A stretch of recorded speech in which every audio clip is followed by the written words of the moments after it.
नमस्कार मित्रों, मैं हूं डॉक्टर राम जी भाई। आपके लिए एक छोटी सी कहानी लेकर आया हूं। ऐसी ही कहानी सुनने के लिए आप इस चैनल को लाइक, शेयर एवं सब्सक्राइब करें तथा घंटी अवश्य दबाएं। आइए कहानी का आनंद लेते हैं। बड़ा गांव के अजय बाबू का खेती किसानी से ही परिवार चलता था। ईमानदारी से समाज में बेदाग स्थान बना रखा था। इच्छा यही रहती थी कि बेटा भी खानदान को कोई दाग न लगाए। गांव से कुछ ही दूरी पर सलेमपुर कस्बे के एक छोटे से स्कूल बाबू विद्यालय में बेटे का प्रवेश करा दिया। स्कूल की बिल्डिंग तो बहुत अच्छी नहीं थी, परंतु पढ़ाने वाले टीचर बहुत अच्छे थे। बच्चा कैसा भी कमजोर हो, उसे पढ़ने में बहुत अच्छा बना ही देते थे। आरबी ने स्कूल की पढ़ाई पूरी करके वहीं एक कॉलेज में प्रवेश ले लिया। पढ़ाई के साथ साथ खेल कूद में काफ़ी रुचि रहती थी। कॉलेज में भी जब भी कोई प्रतियोगिता होती थी तो सबसे आगे बढ़कर हिस्सा लेते थे, जिससे स्वयं के साथ साथ स्कूल कॉलेज का भी नाम होता था। कई बार प्रतियोगिता में आरबी ने अपना स्थान बनाया था। स्थानीय बाजार सलेमपुर में गोरखपुर वाला हलवाई की प्रसिद्ध मिठाई की दुकान थी। के लाल खोए के पेड़े की प्रसिद्धि तो इतनी थी कि 50-60 किलोमीटर दूर से लोग आकर ले जाते थे।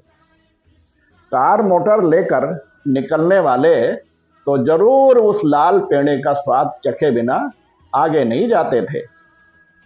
राम बाबू उस दुकान के मालिक थे। उसके दुकान में आरबी प्रायः जाकर लस्सी में पेड़े डालकर लस्सी पीते थे। इनके शरीर को देखकर दुकान का मालिक बहुत प्रसन्न होता था। अगर कभी पैसा नहीं भी रहा तो वह खिलाने से मना नहीं करते थे।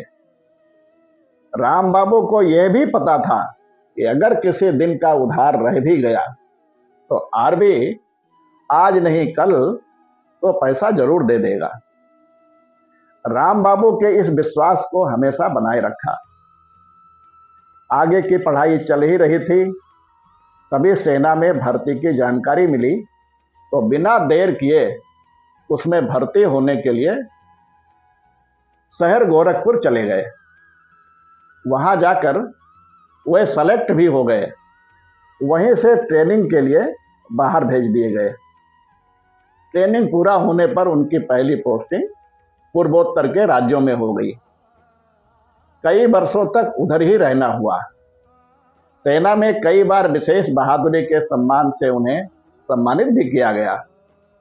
नौकरी में कई स्थानों पर जाना हुआ, लेकिन अपने प्रदेश में आना नहीं हो पाया।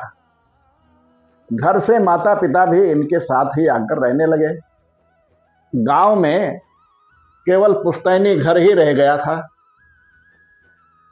नौकरी में रहते हुए एक सेना के अधिकारी के लड़की से विवाह हो गया। परिवार बढ़ता गया। 2 बेटे हो गए। दोनों बेटे नौकरी के लिए लंदन चले गए।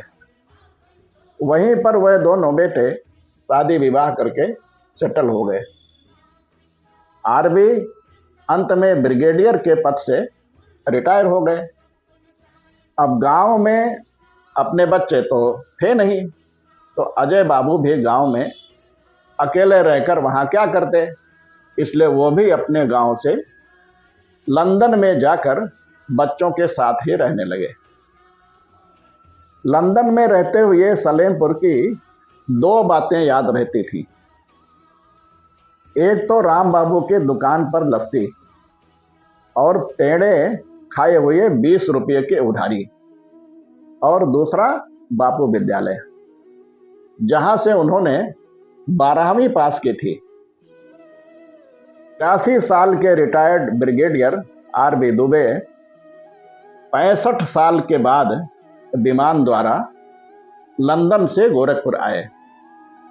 वहां से कार द्वारा सलेमपुर बाजार में स्थित गोरखपुर वाला हलवाई के दुकान पर आए। इतना समय के बाद दुकान की पूरी हुलिया बदल गई थी। सब कुछ बदला, परंतु दुकान का नाम और स्थान नहीं बदला। उन्होंने उस समय दुकान के मालिक बाबूलाल को बताया कि मैं यहीं पास के गांव का रहने वाला हूं, यहीं पढ़ाई पूरी किया है। 1952 की बात है। आपके इस दुकान में मैं लस्सी में पेड़े डालकर पिया करता था। उस समय आपके दादा को मुझे 20 रुपये देने थे, लेकिन मैं अचानक बाहर चला गया, लौट कर नहीं आ पाया। आज मैं आपकी दुकान का बाकी 20 रुपया की राशि उधार चुकाने के लिए लंदन से आया हुआ हूं। आरबी दुबे ने बाबूलाल के हाथ में 50,000 रुपये की राशि रख दी। उन्होंने लेने से इनकार कर दिया। उन्होंने आग्रह करते हुए कहा, मेरे सिर पर आपके दुकान का यह बकाया है, इस ऋण को मैं चुकाना चाहता हूं, कृपया यह राशि स्वीकार कर लो। इस पर बाबूलाल ने कहा, आरबी बाबू, इतने दिन बीतने के बाद भी आप हमारी दुकान को याद रखे। यह जो हमारे लिए आपका प्रेम है, इससे हम कई जन्मों तक पूर्ण नहीं हो पाएंगे। यह कहते हुए बाबूलाल आरबी बाबू के चरणों में गिर पड़े। धन्य है आप आरबी बाबू, आप इतनी दूर से इस काम के लिए हमारे दुकान पर आए हैं, यही हमारे लिए बहुत बड़ी बात है। अगली बार फिर ऐसी नई कहानी के साथ आपसे भेंट होगी। तब तक के लिए नमस्कार।